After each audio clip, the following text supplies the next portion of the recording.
The recent changes to the U.S. Postal Service, along with the president's threats to block emergency funding, have the potential to impact a lot more than just the election this November. Our nation's veterans, who both work for and depend on the Postal Service every day, could be collateral damage.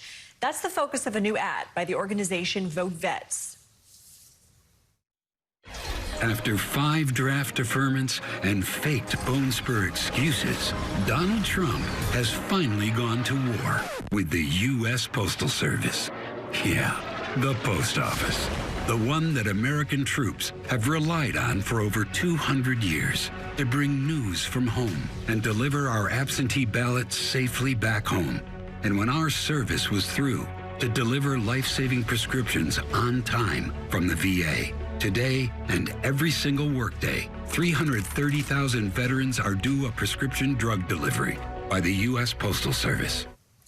Will Goodwin is the Director of Government Relations for VoteVets and an Army veteran. He joins us now. Will, good afternoon. Thanks for joining us. Why did your organization feel the need to create this ad?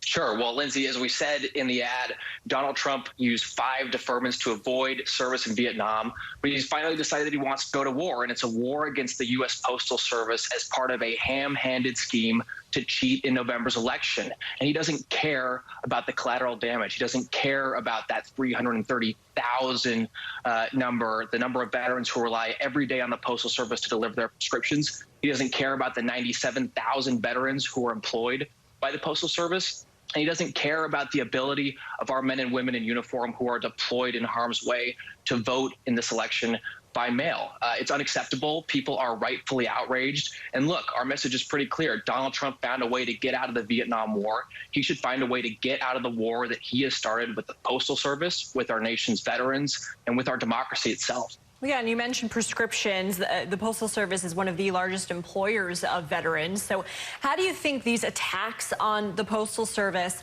are going to influence veterans when they turn out their votes come November?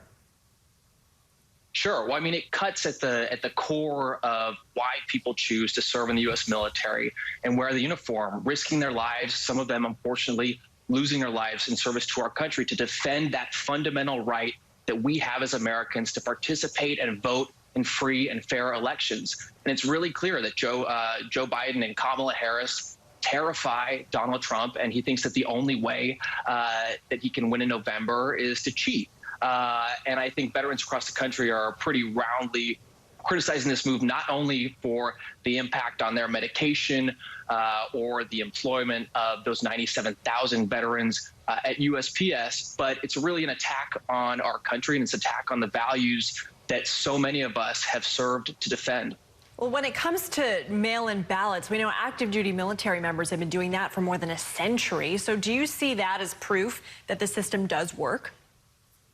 Absolutely. I mean, service members have voted by mail going back to the Civil War.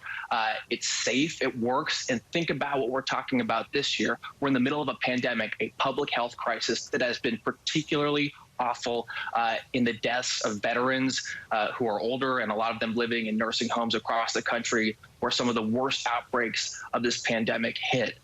It works. The U.S. military is familiar with it, and we got to make sure that not only can everyone here vote domestically, but that our troops who are overseas are able to vote, whether they're in Afghanistan, stationed in Germany, wherever it may be. They deserve to vote and exercise the rights that they're risking their lives to defend.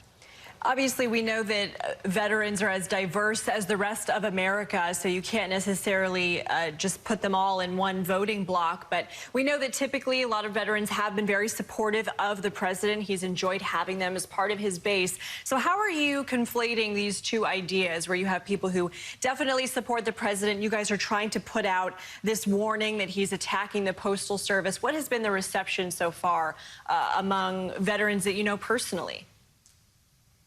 Sure. Well, I think at this point, it's not hypothetical anymore. This is not about Donald Trump and his gross attacks and rhetoric towards heroes like John McCain when he was running in 2016. He now has a record as a failed commander-in-chief, and it every instance, whether it was stealing money from military construction funds to build his racist border wall, whether it was trying to ban transgender troops who are serving honorably all around the world.